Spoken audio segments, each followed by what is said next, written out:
Un gusto compartir con ustedes este espacio, ante todo. Así que es un espacio vincular virtual. Entramos en materia. Mire, lo primero que se me ocurre, hay muchas cosas que detonaron también mi interés propio, ¿no? Por esta temática. No solamente porque es un eje importantísimo y central en el enfoque de Viktor Frankl, su enfoque antropológico, cómo ve al hombre y por tanto los vínculos tienen un papel central en esto, porque sin vínculos no nos hacemos humanos. Pero más allá de eso, algo que dije en off antes de la grabación, que era mi preocupación después, sobre todo después de la pandemia, pero antes, aún antes, el tema vincular empezaba a quedar en un espacio de deterioro muy importante. Le doy solamente una anécdota. Antes de la pandemia, lo aclaro, ¿no? A raíz de esa separación, esa virtualidad obligada, ese aislamiento inhumano que hemos padecido, sino que antes, ya incluso en la Asociación Médica Argentina, de la cual soy parte, se había elaborado un memorándum y una especie de protesta, por qué no decir, sobre la famosa telemedicina. Es decir, atendían ya para ahorrar costos las empresas, porque hoy lamentablemente la salud se convirtió en el principal negocio antes que las armas y la droga, o sea que lo ven de esa manera, lamentablemente no los agentes de salud, sino los que se aprovechan de la salud, evidentemente, y tratar a un paciente virtualmente sin ningún justificativo es una barbaridad. Si me dirían, bueno, están en medio del Amazonas, bueno, gloria a Dios, pero no, directamente diferían para pagarle menos al médico, para hacer un mal diagnóstico, porque imagínense, me duele la garganta y que le diga al médico del otro lado, abra la boca, ¿no? Bueno, es una cosa que hasta roza con lo ridículo. Así que eso era antes de la pandemia. O sea que el deterioro de los vínculos, como yo cuando les hablo a los estudiantes de medicina, sobre todo, digo, no pierdan el tacto humano, el contacto humano en el trato y también hasta en lo físico. Porque ya ni siquiera hay una revisación física del paciente. Es todo a través de un brevísimo relato, porque ya ni siquiera es una anamnesis como tendría que ser, y luego análisis clínico, pero no se lo toca al paciente. O sea, el desvincular en el caso de la salud es muy grave. Imagínense en el resto. Hay problemas, y esto como introducción, ¿no? Vinculares entre niños. Los niños no juegan juntos. Hay graves problemas de vínculos entre niños. Ya no buscan el juego juntos, que era lo más normal, y además lo saben, si hay psicopedagogas acá, la importancia del juego entre niños. La importancia no es un chiste, esto es grave. Niños aislados, ensimismados en esos aparatitos infernales llamados celulares o videojuegos y todas esas cosas, que lo único que van a lograr es personas autistas con salvar, digamos, salvando la enfermedad en sí misma, ¿no? Pero digo, autismo colectivo, los vínculos entre jóvenes, entre adolescentes, cada vez más volcados a todo lo que además trae aparejado las redes, bueno, ya lo sabemos. Y vínculos entre adultos, ya no nos encontramos como antes, che, vamos a charlar, vamos al café, no sé. Bueno, para mí es un elemento de enorme gravedad el desvincular a las personas, diríamos como introducción y como título, ¿no? Desvincular a las personas los hace vulnerables. No olvidemos, seres humanos desvinculados, y ni hablar el tema de la familia, que hay un bombardeo permanente para que no se formen familias, hasta hombres y mujeres que aprecio porque son de gran valor, y sin embargo ya no buscan formar un hogar. Yo tengo anécdotas que me alarman, como que, bueno, para demostrar el amor no necesitamos vivir juntos, ni siquiera vivir juntos, no hablemos ya de matrimonio, ya casi ni de pareja convivente. ¿Me explico? Esto es todo tema de vínculos. ¿Está esto orquestado? Yo creo que sí. No, no soy conspiracionista. Vieron que a veces ante un problema se ve siempre una conspiración. Pero sin embargo me llama la atención, no sé a ustedes, veo que somos todos gente adulta, nos llama la atención esta destrucción de los vínculos a nivel masivo, en todos los niveles, niños, adolescentes, adultos, parejas que ya no viven como parejas, repito, no hablemos ya de matrimonio, que eso ya sería un lujo, pero ni siquiera querer vivir junto con la persona que uno ama. Esto a mí me alarma sobremanera. Bien, esto como un disparador, digamos, de problemática actual, ¿no? Porque si no, parecería que todo lo que elaboramos a nivel, digamos, académico, puede ser algo muy teórico, y no, es algo bien fundado en una problemática, porque si, solemos tratar temas que son problemáticas, ¿no? Lo que está resuelto, no, casi no lo tratamos. Me parece que es una cuestión lógica, que sobre todo tenemos interés cuando algo anda mal. Y si hoy hay algo que anda mal, ostensiblemente mal, entre otras cosas, son los vínculos. Los vínculos. Por tanto, podríamos decir, para empezar, si les parece, vínculos versus solipsismo, aislamiento, ¿no? Soledad. Vamos a ver un texto de Víctor Frankl, porque voy a citar nada más que cuatro para no abundar, pero me parece, uno de ellos es un texto de Frankl sobre la soledad, positiva y negativa, porque hay dos modos de vivir la soledad. Incluso una tercera, yo agregaría, padecida. No es lo mismo una soledad temporal buscada para el autocrecimiento y descubrimiento, lo digo, pero después lo desarrollo, que una soledad negativa, la soledad del que se aísla, ¿no? No para algo de crecimiento y algo bueno, sino directamente el aislamiento, casi diría patológico, y una soledad padecida. ¿Qué quiere decir? De aquel que no quiere estar solo, pero lo padece. Y hay muchos casos, ¿no? De estos, cantidad de casos, ¿no? E incluso de amistades que tengo, mujeres que quieren formar su hogar y no lo logran, pero eso es una soledad padecida. Eh, entonces, este individualismo, este solipsismo, esta soledad, pero negativa, no en sentido positivo, como lo vamos a desarrollar, que Franco lo distingue muy bien, una soledad negativa y una positiva, nos habla ante todo de tres factores que yo voy a diferir, pues tengo que armar la charla rápidamente. Hablar de vínculos nos está hablando de alteridad, primero, el vínculo con otro o lo otro, no solamente persona, como también lo dice Frankl, toda persona, y lo vamos a desarrollar, se dirige hacia alguien o algo. Entonces, el vínculo habla siempre de alteridad, un otro o lo otro, primero. Y la alteridad nos lleva al encuentro y al diálogo.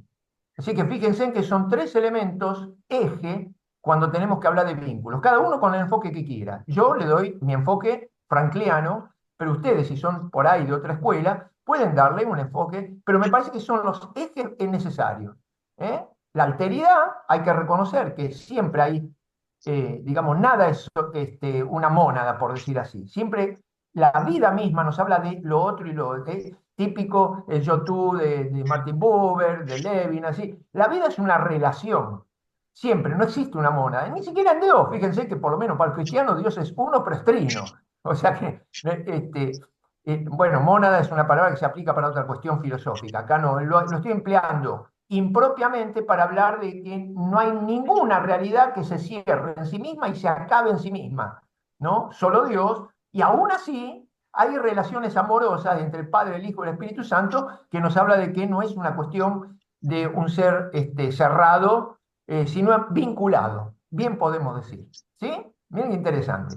Eh, Así que la alteridad es un primer punto. La segunda es justamente que esa alteridad está dada para el encuentro. Y ese encuentro no va a ser cualquier encuentro, ¿no? Como seres que no tienen conciencia. Porque fíjense que los animales, podemos decir, están juntos, pero no encontrados. Como también podemos decir más propiamente desde el enfoque filosófico, que es lo que más, en donde mejor me muevo en ese aspecto, uno de los que distinguían existir de estar era Jasper, ¿no es cierto? Y él nos decía que propiamente hablando, o sea, con propiedad y desde el punto de vista filosófico, solo existe el ser humano. Los demás entes y seres inferiores están, pero porque existir significa el ser que tiene conciencia y siendo en sí mismo, sale al encuentro del otro. Y este es el vínculo. ¿Se dan cuenta? La relación. ¿Eh? Por tanto, al final vamos a hablar del diálogos. Lo separo. Diálogos, a través del logos. ¿Eh? A través del logos.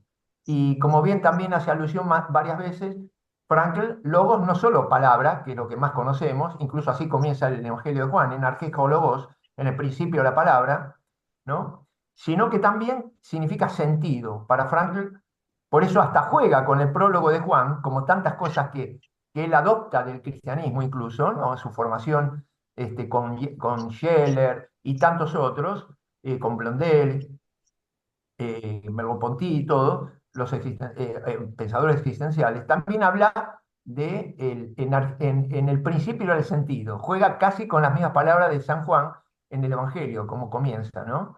Que puede entenderse así. Y después lo vamos a ver. Este sería el enunciado. ¿Se entendió el planteo? Como para que ustedes se sistematicen. A mí me gusta dar el esquemita y luego lo desarrollo. Bien, como dijimos, hablar de vínculos, y sobre todo, obviamente, estamos en un espacio frankliano, no es un accesorio, sino que es casi el eje central, porque él lo dice en varias oportunidades, a través del vínculo y del otro, yo voy descubriendo el sentido de mi propia existencia. Frankl tiene muy marcado esto, el deber ser, que la vida le implica. ¿Se acuerdan que hay un texto que no lo voy a leer porque no lo tengo a mano, pero él dice, más que solo preguntar qué puede darme la vida, es qué la vida me ofrece y me pide. Entonces el vínculo hasta con la vida, ¿qué sería la vida? La situación como la que vivió él, una situación concreta antes de la guerra, con jóvenes que se suicidaban y va descubriendo que aunque lo tenían todo, se suicidaban porque no tenían un motivo fuerte y caían en un vacío existencial tan grande que era asfixiante hasta el suicidio. Y luego lo comprueba duramente en el campo de concentración, con mucha más razón, ¿no? Pero esto ya venía de antes. Ese vínculo con la situación, como diríamos orteguianamente hablando, Ortega y Gasset, ¿no? Yo soy yo y mi circunstancia. Yo no soy solo yo. Yo soy yo y mi circunstancia. Ese insieme, ese conjunto, ¿no? De mi persona con lo que estoy viviendo, me interpela. Ese es el vínculo con la vida. Nada menos que con la vida misma, con lo que me toca vivir. Se dan cuenta que el vínculo es inevitable para un ser humano consciente, porque la conciencia nos hace vincular con la realidad, con el otro, con lo otro, con un ideal, un valor, lo que fuere, ¿no? Así que es un eje central en Frankl, esto tienen que grabárselo bien bien, en Frankl no es un algo más, sino que es justamente el mejor instrumento o el camino para descubrir nada menos que el sentido existencial de mi vida, que además va a estar vinculada, que lo dije en otras conferencias, pero no sé, no me acuerdo en dónde, o qué institución, porque me piden, estoy dando diplomaturas al exterior y me piden temas así, afín, por ejemplo, el sentido del suprasentido, que lo desarrollé en un congreso de logoterapia, y por tanto siempre está el vínculo con lo otro, incluso más allá, el al di là, como decimos en italiano, ¿no? El más allá del sentido diríamos, digamos, existencial terrestre, diríamos, ¿no? De lo que conocemos. Porque ahí tiene que haber un sentido último, o suprasentido, que va también a regir el sentido de la historia. Muy interesante, no hay nada casual, tampoco causal, diríamos los cristianos providencial. Pero siempre el vínculo va a aparecer. Por donde lo quieran tomar a Víctor Frankl, lo van a encontrar, por ejemplo, la misma antropología, ya lo sabemos, la tridimensionalidad del ser humano a nivel ontológico, ¿no? Soma, psique y nous, ¿no es cierto? Cuerpo, mente y espíritu, pero la dinámica existencial, más que la ontología dimensional, la dinámica existencial nos habla de un ser para el encuentro dialógico. Podríamos definir al ser humano de esa manera, no ontológicamente, sino existencialmente o dinámicamente. Un ser, ¿no? Para el encuentro dialógico. Ahí nos habla del ser humano que es abierto, dinámico, en permanente diríamos, corrección, autoconciencia, conciencia de sí mismo que la compara y la coteja con la realidad con la cual está viviendo. Porque la conciencia se va formando en un permanente, instantáneo, yo diría, segundo a segundo, con el ir y venir, con el otro, con lo otro, con la vida misma. Por eso es, eso digo, algo esencial, como su enfoque existencial, existere, como lo dije antes, salir de sí siendo en sí, ¿no? Insistere. Yo agrego un estudio que hizo Ismael Quiles. Frankl no habla de insistere, sino de existere, pero sin embargo, todo su desarrollo es insistencial también, no solo existencial, insistencial. Sí, él enfatiza la persona humana con toda su dignidad, con su formación. ¿Eh? Y en la medida en que nos poseemos, solo nos podemos dar si nos poseemos, ¿no es cierto? Nadie da lo que no tiene, dice el viejo dicho, ¿no?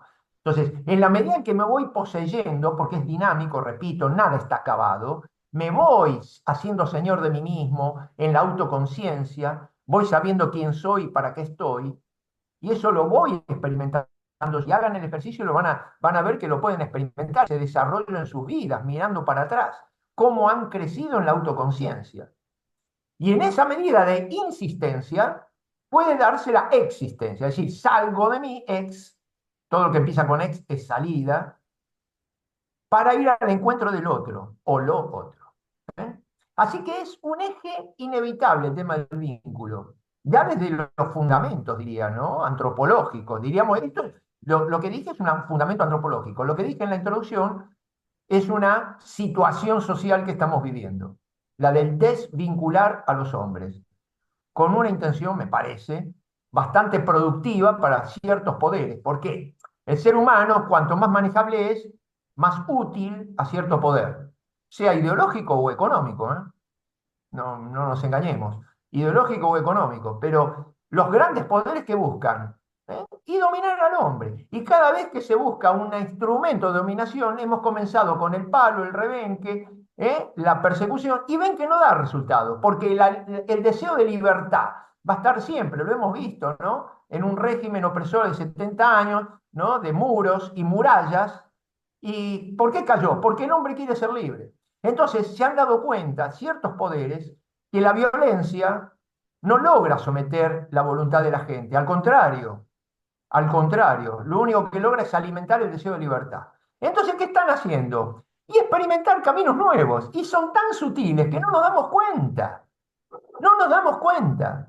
Han utilizado, por supuesto que fue real la pandemia, no fue un invento, porque además ya se descubrió, no sé si lo leyeron, que el virus fue producido en China y nunca dieron cuenta de eso y nunca, diríamos, tendrían que haber indemnizado al mundo entero estos chinos, ¿no? Porque lo fabricaron intencionadamente. ¿Con qué fin? No sé, pero ya se descubrió que ningún ser vivo natural puede albergar ese virus. Ya eso se comprobó.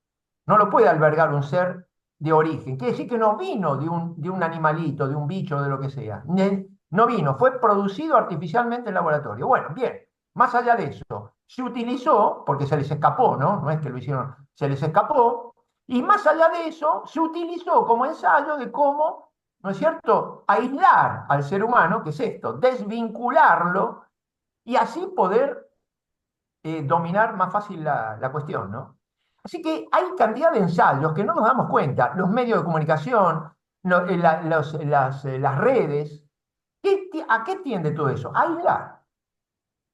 Por eso hay que estar muy alerta, porque no nos damos cuenta, ya no es el poder que viene con un palo, un rebenque, un fusil a dominarnos. No, porque eso no sirve, no sirve. Fíjense ya, a diferencia de, como siempre opongo, Emmanuel Mounier, que fue el gran revolucionario cristiano, que en tiempos de la Unión Soviética, que estaba dominando medio mundo, dice, tenemos que generar la revolución cristiana, porque era la época en que se habla de revolución, ¿no? La revolución cristiana, para el personalismo. Mounier es el padre del personalismo cristiano, ¿no? Y por el otro lado, Gramsci, que es el que dijo, y que es lo que están practicando ciertas izquierdas, como no hemos podido ganar por las balas, ganaremos al pueblo aulas, por las aulas, las aulas tanto del escolares como universitarias. Y de hecho está pasando, ¿no? Cómo logran ganar, o sea, todas formas de dominio, pero cada vez más sutiles. Así que la alteridad sería nuestro primer paso importante. Sin alteridad no hay desarrollo humano, podríamos decir así, ¿no? Quiere decir que al quitar la alteridad, al quitarle el vínculo, estoy atentando contra el desarrollo humano. Eso es un hecho, ¿no? Incluso Jung, estoy recordando, hablaba del proceso de individuación, lo deben saber si son estudiantes de psicología, tiene que ver con todo esto. Para Carl Jung, el ser en sí mismo o el proceso de individuación va a depender también del otro y el para otro, ¿no es cierto? Nadie es para sí mismo, ni Dios. O sea, la gloria de Dios es el hombre, decimos, ¿no? Qué hermoso, ¿no? Es decir, Él crea por amor.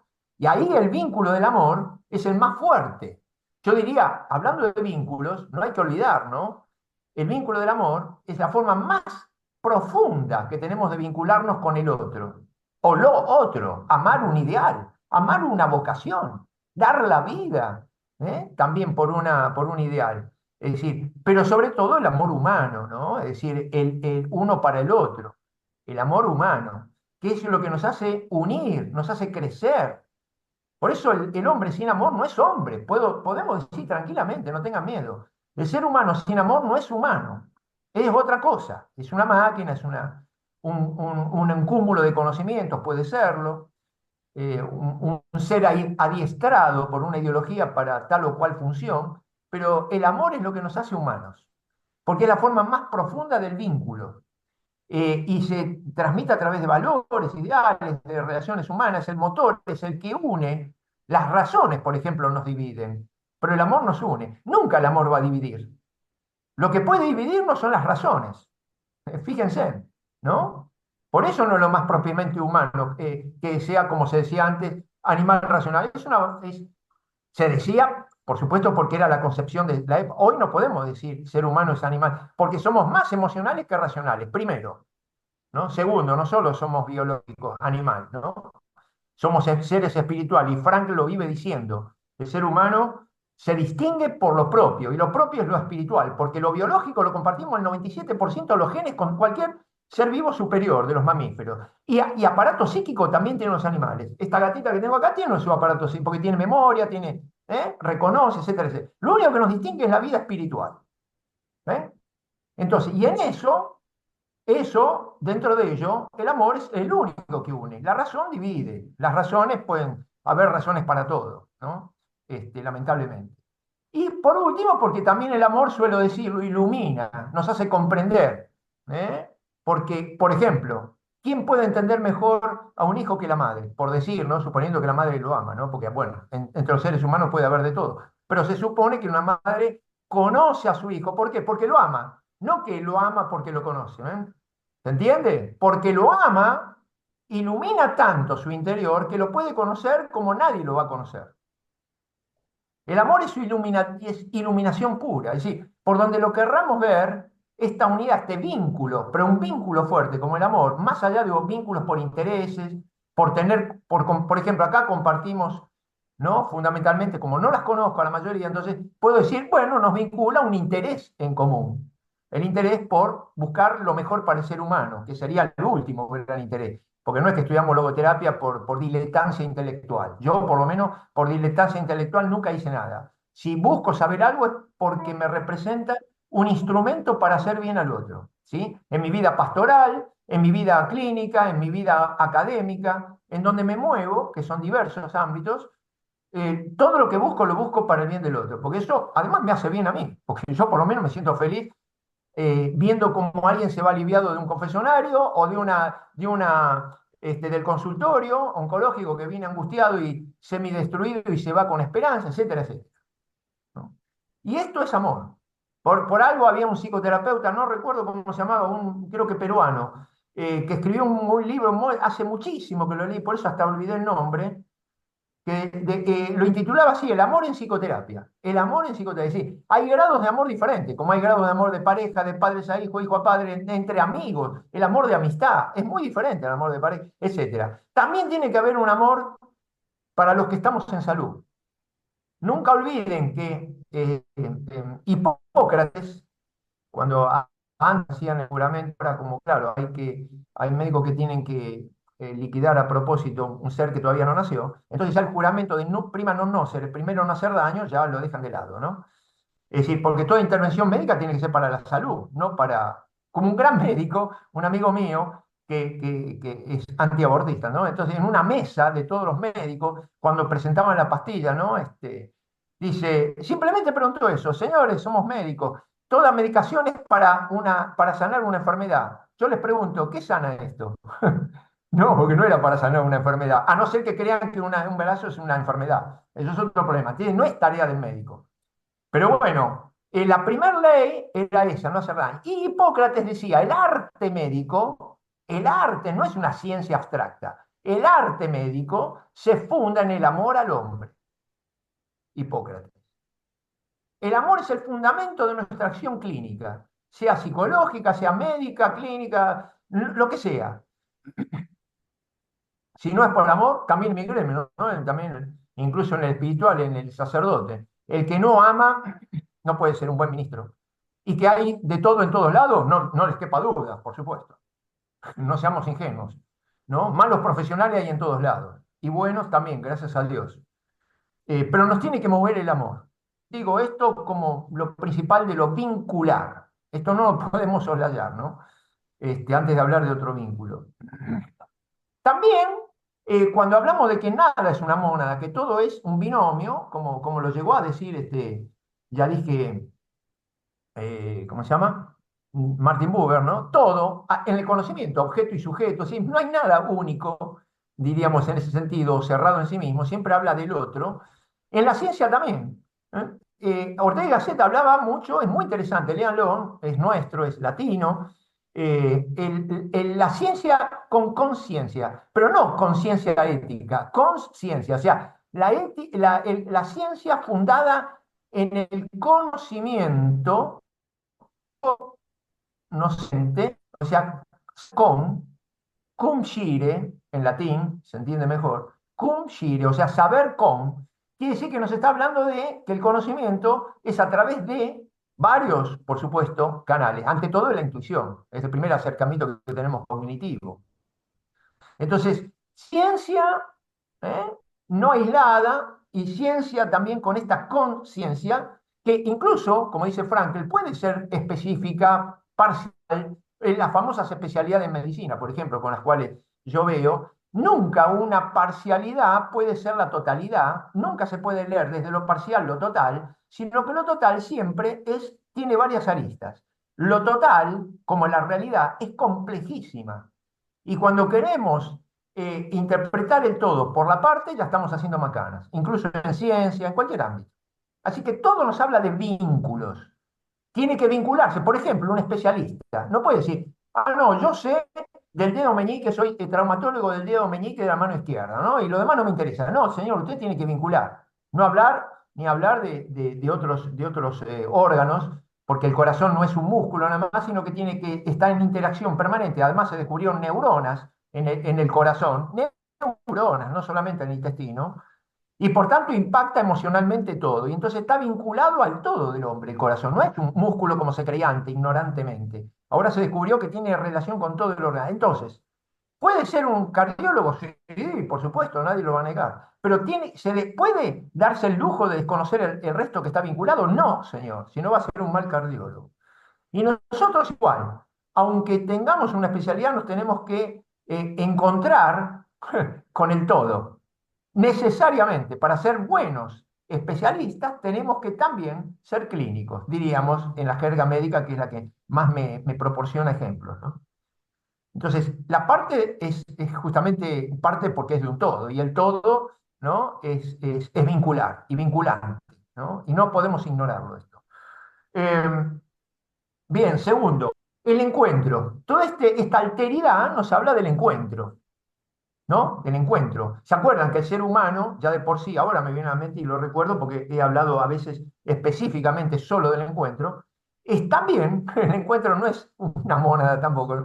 Tenemos desde que venimos al mundo antes, o sea, desde que somos gestados en el vientre de la madre, ya tenemos un nivel de encuentro. Es el más inmediato, diríamos, ¿no? Orgánico. Por ejemplo, las que son mamás no ignoran que un estado anímico les afecta, ¿no es cierto?, al niño no nacido. Lo sabemos muy bien, porque el primer encuentro que tiene el niño, incluso después de nacer, es con mamá, ¿no es cierto? Físicamente, ni abrió los ojos y ya la huele. El primer encuentro, o sea, el primer encuentro es con el otro, ¿m? Con el otro. Es un encuentro que yo digo cronológico, no de importancia, ¿eh? Primero nos encontramos con un tú, diría Martin Buber, un tú. Martin Buber, ¿se acuerdan que decía, encuentro consigo mismo, con un tú con minúsculas y un tú con mayúsculas, que sería Dios? Triple dimensión de encuentro. Entonces, en ese sentido, se va vinculando el ser humano ya desde el momento del nacimiento esto se estudia en evolutiva, esto es elemental, primero con la madre, después va apareciendo la figura del padre, mucho después el resto, va vinculándose con otros niños. Ya sabemos cómo es esto, pero siempre está el tú, siempre, y ya desde antes, desde el vientre materno, está el tú, ¿no es cierto? No somos seres aislados. Luego, después se va encontrando con, después, va empezando a tener autoconciencia, porque sabemos que el niño primero ni siquiera tiene autoconciencia de ser un ser aparte.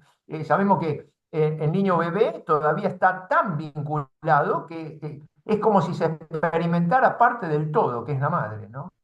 Luego va tomando autoconciencia y se va encontrando consigo mismo, descubriéndose físicamente, psicoanímicamente. Y por último, en ese proceso se va encontrando con un tú con mayúscula, en el caso de esta presencia ignorada de Dios, como decía Viktor Frankl, o del Dios inconsciente, que fue su tesis doctoral en filosofía, del Dios inconsciente, donde se postula que uno se va encontrando con el Dios que tenemos en lo más profundo de nuestro ser como criaturas de Él, y que, por supuesto, vamos tomando conciencia a medida que pasa el tiempo. En algunos, para aplacarlo, para reprimirlo. Como decía Jung también, ¿no? En toda su teoría junguiana, reprimir ese deseo natural de lo trascendente y de Dios también produce neurosis. Esto parafraseando y contradiciendo a Freud, ¿no? Que para él, para Freud, todo lo que era ideales, valores, trascendencia, fe, todo, ¿no? Filosofía, todo es neurosis. Nada más que todo para él, todo lo que sale de lo biológico y es del ámbito humano, espiritual, es neurosis porque ignoraba lo esencial del ser humano. Así que ya partió este hombre desde una antropología absolutamente reduccionista, ¿no? Pero nosotros sabemos que es mucho más complejo el ser humano, mucho más rico. Y Frankl llega a postular este tú con mayúsculas, como diría Buber, este gran místico, ¿no es cierto?, judío, esta relación con un tú en lo profundo del corazón. Es muy interesante. Así que este encuentro ya nos está hablando de que es inaceptable un ser humano como una mónada cerrada, inviolable, realizado ya desde que viene al mundo. Es un absurdo pensar esto, porque nos vamos desarrollando como humanos en la medida en que vivimos, experimentamos, pensamos, como diría Sócrates. Sócrates decía, el ser humano, no los demás seres, pero el ser humano, una vida no pensada no es vida humana, decía, ¿no? Él decía algo más duro, que me parece que no merece ser vivida. Dice, una vida no pensada no merece ser vivida. Como diciendo, vivís como una hoja al viento que vas por donde te lleva el viento. Y no realizás lo que tenés como propio del ser humano, que es el pensamiento, la emoción, la capacidad de amar, etcétera. Eh, que la emocionalidad es el primer también canal junto con la intuición de conocimiento, ¿eh? Cuidado. Repito, la razón viene al final, es lo más secundario que hay. No es lo que nos distingue a los seres humanos. Porque si nos distinguiera eso, una máquina puede ser también entonces humana. Porque razona. Razonar es unir, enlazar conceptos previos, ¿no? O adquiridos o lo que fuere. En cambio, el ser humano intuye, incluso se arriesga más allá de lo que tiene, va más adelante de lo que existe, de lo que puede haber conocido, ¿no? Y además la emocionalidad nos permite, como dije antes, con el amor, conocer a una persona instantáneamente. La intuición y el amor van de la mano. La razón es un instrumento, como decía hasta Albert Einstein, es un instrumento secundario, que vino después de mis grandes intuiciones, con lo cual propuse las tesis y las teorías que hoy se comprueban, mucho después de su muerte, que estaban acertadas, pero fueron producto de una gran intuición y un hombre humanista, no solamente físico, por eso lo recordamos, genial y humanista. Siempre en todas las charlas lo traigo porque lo admiro, Einstein, ¿no? Eh, y la soledad, bueno, antes había un texto, ¿ves? Ya me pasé, pero les quiero leer el texto del encuentro auténtico. Dice Viktor Frankl, en psicoterapia y humanismo, nada menos, fíjense, es un texto que no es de los esenciales, pero trata estos temas, ¿no? El encuentro auténtico, está basado en la autotrascendencia, más bien que en una mera autoexpresión. ¿Ven? No está cerrado en sí, sino en la trascendencia. Sería una versión del existe. Existe. ¿Ven? Trasciende de sí mismo hacia el logos, el pseudo encuentro, no el verdadero, no el auténtico, no el profundo. Por otra parte, está basado en un diálogo sin logos. Juega con la palabra. Sería como un diálogo que no dialoga, como un monólogo, porque lo contrario del diálogo, ¿qué es? Monólogo. ¿Ven? Ahí tienen otro ejemplo de que lo propio del ser humano debería ser el diálogos, a través del logos tuyo y mío. Logos en doble sentido, no solo a través de la palabra, de la escucha, de la palabra dicente, que me está llevando a un mundo que es el propio. Yo ahora estoy hablando y los estoy llevando a mi mundo de comprensivo, ¿no? En la medida en que lo van filtrando ustedes, porque todos somos filtros y nos quedamos con algo y dejamos que siga algo, ¿no? Pero también sentido, porque cuando yo les comparto esto, también les estoy compartiendo el sentido, casi diría existencial de mi creencia, de mi postura, de mi enfoque. Entonces él dice, lo falso, una existencia, perdón, un encuentro falso y no auténtico, dice, un pseudo encuentro, dice él. Por otra parte, está basado en un diálogo sin logos. Diálogo sin logos, o sea, casi diríamos un diálogo de sordos, donde no se comparte nada, se hace monólogo, como a veces cuando la pareja discute y no se escucha ni uno ni otro, pa, pa, pa, pa, pa, pa, pa, pa. Yo que estuve mucho en pastoral de pareja, ¿no? Y matrimonial, yo digo, uno de los peores problemas es que, bueno, primero hace un monólogo uno, ¿no? Bueno, y el otro le dice, terminaste, ahora me toca a mí. ¿No? Entonces, ¿qué fueron? Dos monólogos. Dos monólogos donde ninguno compartió nada en el fondo, no se escucharon, no buscaron. Otro texto también que tiene que ver con esto de la existencia, uno que está muy conocido, así paso al de la soledad, ¿no? Que me parece interesante. Así pues, esto es en Homo Patiens, ¿no? Y en Voluntad de Sentido, lo repiten dos textos. Así pues, la existencia humana, como es central esto, la existencia humana se dirige siempre hacia algo o alguien diferente a uno mismo, ya sea a encontrar un significado o llegar a un encuentro amoroso. ¿Se dan cuenta? Hacia algo o alguien. Si es hacia alguien, encuentro amoroso. Algo, un significado, un ideal, un valor. Yo he dado a llamar a esta característica de la existencia humana autotrascendencia. Esto es muy conocido, este texto. Y por último, Jaspers, ya que lo cité, acá tengo una mención de él. Él habla del encuentro en la intersubjetividad por el amor. Fíjense qué interesante, qué lindo. No me acuerdo bien la cita, pero él habla permanentemente de esto, ¿no? Que el más profundo encuentro es de intersubjetividades, no un encuentro externo por conveniencia, por intereses en común, sino cuando se comparte lo profundamente subjetivo, y por el amor, nada menos, ¿no? En este ser ante el mundo, él es el que también distingue, hace muchas distinciones, muy sabio Jaspers. eh, no se olviden que era un gran filósofo, no solamente un gran médico, psiquiatra, psicólogo, fue muy completo como Frankl, ¿eh? Muy, muy completo. Le llamaban el gran profesor de Heidelberg. Tuve la gracia de pasar cuando estuve por Alemania, por la Universidad de Heidelberg, ¿no? Y ahí hay placas de él. Fue una de las grandes eminencias, ¿no? Que tuvo Alemania, ¿no? Jaspers. Además, conocido y amigo de Frankl, no se olviden. Hay fotos de él. Frankl está con Jaspers y en otra oportunidad con Heidegger, al cual le debe también la ontología, ¿no? Las gran preguntas por el ser, etcétera. Él hablaba de el ser ante el mundo vivenciado. Él decía, el ser humano no tiene medio ambiente, los animales tienen medio ambiente, porque también empleamos mal las palabras, como existir. Existir es solo del ser humano, lo demás está. Y también el mundo, el hombre tiene mundo. Mundo significa lo vivenciado, lo experienciado. ¿Ven? No tiene medio ambiente el ser humano. El medio ambiente tiene el pececito, el gatito, tiene su medio ambiente. Nosotros tenemos, ¿por qué? ¿Cuál es la diferencia? Como siempre, la conciencia. Como los seres humanos tenemos conciencia, tenemos un mundo experienciado, vivenciado, que el animal no tiene, por ejemplo. ¿Eh? El animal tiene medio ambiente, pero esto es importante, porque también habla del encuentro. El encuentro del sujeto con ¿ven? Con su mundo, no con su medio ambiente, con su mundo, porque interactúa permanentemente con su conciencia, sea con las realidades no humanas, sea con los seres humanos. Y en el caso del creyente con Dios, directamente. ¿No? Y el no creyente inconscientemente, porque termina endiosando lo que no es Dios verdadero. Pero siempre está en relación con sí mismo, que va creciendo, con un tú y con un tú, le guste o no. ¿No? Heidegger hablaba del Dasein, famoso que ya lo saben, el ser ahí pero consciente, encontrado, también. ahí tendrían para desarrollar muchísimo, creo que habrán estudiado, yo les recomiendo, que es para mí el filósofo más grande del siglo XX,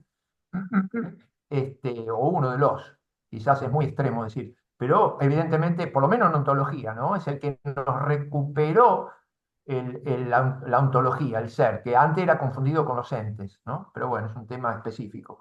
Y también les recomiendo a Ortega y Gasset, como les dije antes, porque él es el que más enfatiza el ser humano como un ser en circunstancias, ¿no? Y que esa circunstancia lo hace consciente y más humano. Incluso la ciencia se hace consciente, con S, porque conciencia, solo con C, podríamos decir que es la conciencia ética, moral, que depende de la consciencia, o sea, el conocimiento. Tampoco habría ética ni moral sin conocimiento, obviamente. Una persona que no está capacitada para conocer y saber es inimputable, moralmente inimputable, porque todo depende del conocimiento. Si tengo conocimiento, entonces si tengo una conciencia, tendré conciencia, ¿no? O podré tenerlo, ¿no? El de la soledad, les voy a compartir y pasamos luego al último punto, que es el diálogo. Miren lo que dice sobre la soledad. Esto está en logoterapia y análisis existencial, por ejemplo. Dice así, es un poquito largo, pero vale la pena, es una joyita. Dentro del clima, fíjense en que lo que yo partí de una alerta y crítica, ¿no es cierto? Bueno, miren lo que dice Frankl. Dentro del clima impersonal de la sociedad industrial, hay cada vez más personas que sufren un sentimiento de soledad, el síndrome de la multitud solitaria, ¿no? Ya en tiempos de él, ¿no?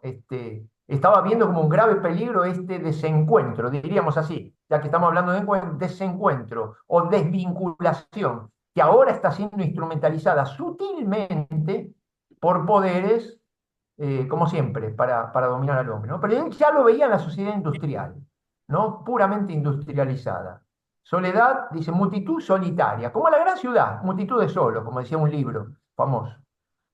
Es comprensible que surja, fíjense lo que dice, qué interesante, es comprensible que surja un intenso deseo de compensar esta ausencia de calor humano mediante la intimidad. Fíjense, está viendo una consecuencia. Claro, la desvinculación. Yo me siento solo, necesito calor humano, amar y ser amado. Entonces comienza la compensación con la intimidad. Miren cómo sigue. La gente clama por la intimidad. Y este clamor es tan urgente que se busca intimidad a cualquier precio, a cualquier nivel, e incluso, irónicamente, a un nivel impersonal, el de la mera intimidad sensual. ¿Se va entendiendo, no? El clamor se convierte entonces en una invitación al contacto físico, a tener sexo, en una palabra, ¿no? Nada más.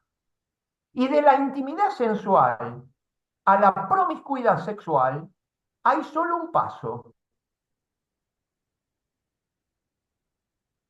Dice, más necesaria que la intimidad sexual es la intimidad existencial. Qué lindo. Ahí dio primero una consecuencia de la soledad negativa, diríamos, ¿no? Que ante la angustia y la desesperación de contactar con el otro, un elemento hermoso de parte, que es parte del amor, la intimidad sexual, y si no que lo digan los esposos que se aman, ¿no? Es parte importantísima de la expresión del te amo, y te lo demuestro con toda mi vida, con el día entero, con lo que compartimos de charla, y al final del día te expreso mi amor con el acto sexual. Bárbaro. Ahora, cuando eso se busca para tapar y compensar un aislamiento y una soledad espantosa, entonces solamente desahogo y creyendo que ese momento de intimidad sexual sin amor me podrá hacer sentir encontrado, vinculado, el vínculo. Y sin embargo se sale de eso más vacío y más solo que nunca. Eso está queriendo decir Frankl. Esto es más que experimentado y sabido, ¿no? Ahora lo positivo. Miren qué lindo. Dentro del mismo texto, ¿eh? No estoy cortando. Lo que es en gran medida preciso es convertir el estar solo en un medio de perfeccionamiento tener el valor de estar solo. Existe una soledad creadora que hace posible convertir algo negativo, aclara, la ausencia de los demás, en algo positivo, la oportunidad para meditar. Miren qué interesante. O autoconocerse, o conocer más la realidad. Le doy dos datos, ¿no? Bueno, el de la creatividad me vino a la mente, ¿ven? Cuando me suscita cosas, por eso las largo, pero menos mal que no me voy tanto por las ramas. Pero Henri Bergson, que también se lo recomiendo, Henri Bergson, que tiene un texto que se llama El poder creador, él habla de eso, ¿no? De todo el tema del espíritu creador del hombre, ¿no? Y que también es una condición básica el silencio y la soledad. ¿Qué quiere decir? Como dicho por otro filósofo antiguo, nunca nada creativo y nuevo viene de una fiesta social simbólicamente, como diciendo, en el despiole, por no decir otra cosa, menos educada, no puede haber pensamiento y por tanto no hay creatividad, no hay nada. ¿Qué hay? ¿No? Divertirnos, como dicen, a divertirse, o sea, vertirse y dividirse, eso significa diversión. Dividirse y vertirse, como el agua en la arena, se funde y desaparece. Y eso es el producto de el permanente bullicio y amontonamiento de gente, ¿no? Por eso el hombre necesita, incluso yo lo recomendaba en la pareja, cuando estaba en pastoral de pareja, como les dije, yo le dije, miren, el sabio equilibrio entre compartir, dialogar y estar juntos, abrazarse y también tener espacios individuales, personales, donde me retiro y no estoy permanentemente encima del otro. Porque el ser humano necesita de esto, y en la vida religiosa también. Acá hay una hermana y sabe muy bien que si no nos retiramos de tanto en tanto, más allá del retiro anual casi obligatorio, que es una gran oportunidad para dejar, como decía San Bernardo de Clairvaux, el gran monje cisterciense que tuvo tres discípulos que llegaron al papado, ¿no? Manete y cogitación me, le decía al pensamiento, que permanezcan aquí, pensamientos míos, antes de entrar a la capilla a rezar. Como diciendo, dejo esto, como quien se saca la cabeza, los problemas, qué tengo que hacer, qué no tengo que hacer, y me dedico a meditar y a estar un poquito en soledad y en silencio frente al Santísimo, ¿no? Esto para el religioso. El que no, como conozco mucha gente y en mi ámbito interactúo con gente, obviamente, no creyente, pero que buscan hasta retiros tipo orientales, ¿vieron? El OM, bueno, yo lo grafico así humorísticamente, pero necesita la gente, este es el apetito que tiene la gente, ¿ven? También de salir del tumulto, del manicomio, casi diría, ¿no? Esa multitud de solo, que nos apabulla, no nos deja, es un bombardeo, y más ahora que nunca, las redes están pegados, gente grande, yo por supuesto no tengo vehículo, viajo en bus y en metro, perdón, me sale en subterráneo y bueno. Y yo me encanta mirar a la gente, me encanta, porque es como ir viendo por dónde va. Ustedes lo pueden ver hasta en las miradas, ¿no? Cómo están sumergidos en ese aparatito infernal, ¿no? Todos, grandes, chicos, antes eran los niños, que a un chico uno le perdona todo, pero después tiene consecuencias, ¿no? Pero gente grande, con estupideces, viendo no sé, van pasando y a veces se ríen, a veces lloran, ¿no? Es una cosa patética ya, ¿no? O una chica que se sacó una selfie, no me olvido más que la vi, así, buscaba la mejor sonrisa del mundo y cuando bajó el celular, una cara que le llegó al piso.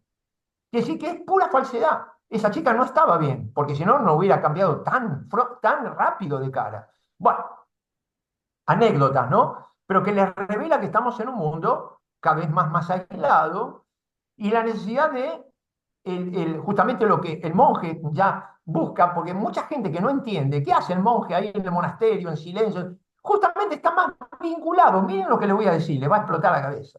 Porque yo estudié mucho en monacato, porque yo fui fraile Agustino Recoleto y viví muchos años de esa manera, y aunque le parezca mentira, callado, callado, ¿no? Sí, sí, fue fantástico, porque ahí es donde más crecí, y después para poder dar, los frailes predicadores, léase comúnmente llamado dominico, tienen un emblema que dice, contemplata al istradere, llevar a otros lo contemplado. Quiere decir que previamente tengo que contemplar, crecer y luego le llevo a los demás lo que he vivido y experienciado.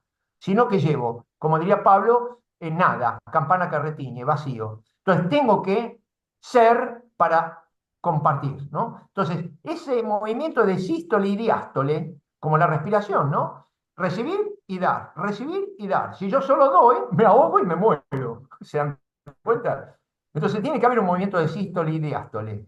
Y en el monacato, aunque parezca un caso extremo de soledad y silencio, es donde más se encuentra, como diría aquel el filósofo, nunca estuve más conectado y encontrado con los demás que cuando me fui a vivir solo, y en soledad, pues se aisló, ¿no? ¿Por qué? Porque comenzó a comprender al otro. En el tumulto y en la masa, nadie conoce a nadie, nadie comprende al otro, porque estamos cerrados en lo poco que tenemos y nos afirmamos solamente en un solipsismo egoísta, terrible, ¿no es cierto?, salvaje, como el que estamos viviendo sobre todo en las ciudades, ¿no? En la ciudad se vive una soledad salvaje ya. En el campo no, porque se encuentran a 20 kilómetros, se toman un mate, charlan, la familia A con la familia B, están más preservados por la soledad también. ¿Sí? Parece, es paradojal, que sería una aparente contradicción, la paradoja, ¿no? ¿Quieres, diríamos así, quieres estar más encontrado con el otro? Tómate tu tiempo en soledad y en silencio, ¿no? A través de esta paradoja, y en la vida religiosa lo cultivamos mucho, o lo debemos cultivar, me parece que ahí nos está hablando de lo que significa un encuentro. Y pasamos a empático, ¿no? Sobre todo, que no voy a hablar ahora de la empatía, que es estar en el otro. Eh, Fíjense que este texto de Frankl es muy lindo. Sería la última arista de este eje que yo les planteé. El diálogos, a través del logos, ¿no? Que yo ya se los enuncié, que es no solo palabra a través de la palabra compartida, la palabra es mucho, la palabra no es un idioma nada más. ¿Se dan cuenta? Esto lo sabe un traductor que no puede ser traductor. Traductor es traditor, decía el viejo dicho. O sea, si yo traduzco, puedo traicionar el pensamiento, el logos del otro. Hay que tener mucho cuidado. Si no conozco la cultura, si no la he vivido más que conocido, si yo traduzco, por decir así, palabras, estoy traicionando el logos del otro. Bueno, esto es una anécdota, pero que tiene importancia porque tiene estas dos aristas, el diálogos, ¿no? Y no el monólogo, ¿no? El otro me interpela, en este diálogo el otro me interpela. Como dice Frankl, la vida misma me interpela, me está diciendo qué espera de mí. Qué lindo que es esto, porque acá entraría algo que yo ya desarrollé en otras charlas sobre la vocación. ¿Cómo descubro mi vocación? Que es la gran tarea que tengo ahora, que es mi último libro, ¿no? La vocación humana, ¿no? Que es, ¿cómo descubro yo quién soy, para qué estoy? También a través del otro, del diálogo con el otro, porque el otro me interpela, el otro me dice, incluso me dice, me habla de mis cualidades cuando las desarrollo y todo el mundo dice, qué bien esto, y al revés, cuando hago algo que no es para mí, el otro me dice, no, mira, esto no es para vos, esto te salió mal, esto no, porque puedo ponerme en la cabeza una idea que no corresponde a mi realidad. El otro es mi espejo, el otro es mi espejo, el otro me ayuda a descubrir quién soy, para qué estoy. Y yo lo digo yo, que yo no me conocía hasta que me largué a la vida pública y me di cuenta el talento que tenía y no me conocía. Y esto no fue a los 15 años, fue a los 30 que descubrí que podía ser quien soy hoy. A los 30, ¿eh? A los 30. Vivía encerrado en un mundo también solipsista, callado como un bibliotecario escondido entre libros porque no me conocía. El otro, o sea, en casos concretos, mi superior en el convento, mucha gente cuando me escuchó aportar lo mío, me hizo dar cuenta, el otro me hizo dar cuenta lo que podía, ¿se dan cuenta? Y esto es parte del diálogo. Yo no me conozco por mí mismo, haciendo nada más que introspección, es una parte. El otro es un cartel para mí, me está diciendo por aquí, hermano, por aquí, esto es lo tuyo. Mira qué bien, esto es lo tuyo. O al revés, esto no es para vos. No sigas sufriendo por querer algo que no es tuyo, que no es para vos, que es uno de los factores que en el consultorio, lo sabemos, también mucho se vuelca, ¿no? El sufrimiento por buscar un lugar que no nos corresponde. Nos hace feliz cuando descubrimos cuál es mi lugar, el famoso cuál es mi lugar en el mundo. Y eso me va a hacer feliz. Un lugar, no tengo 10 lugares, un lugar, porque tengo una sola identidad y una sola vocación, ¿Que la puedo plasmar en muchos aspectos? Sí. Por eso daría para mucho esto, pero les leo nada más que dos textos que yo cuando desarrollé el tema de cómo descubrir la vocación y la identidad, dice Frankl en Voluntad de Sentido. Recibimos la identidad como una gracia. Sí, olvidándonos de nosotros mismos, nos entregamos a una misión. Si perdemos de vista nuestra misión, también perdemos nuestra identidad. Él une misión, identidad con vocación. ¿Ven? Si yo descubro lo que debo hacer porque descubrí cuál es mi misión, eso va a hablar de mi identidad. Si yo abandono el para qué, también abandono el quién soy. Porque mi identidad se vuelca en la misión. Mi identidad, lo que soy, no es nada más ni nada menos que lo que voy a desplegar en mi vocación, en el llamado. Vocación no es un proyecto, es mi llamado. Me siento llamado por lo propio que soy. Y en la medida en que respondo al llamado, mi identidad se plasma, mi identidad se realiza, mi identidad se viene a la luz, diríamos, y no está oculta como me pasó a mí, que mi identidad estaba oculta hasta que descubrí cuál era mi misión. Al descubrir mi misión y al ponerla en práctica, descubrí quién era Juan José.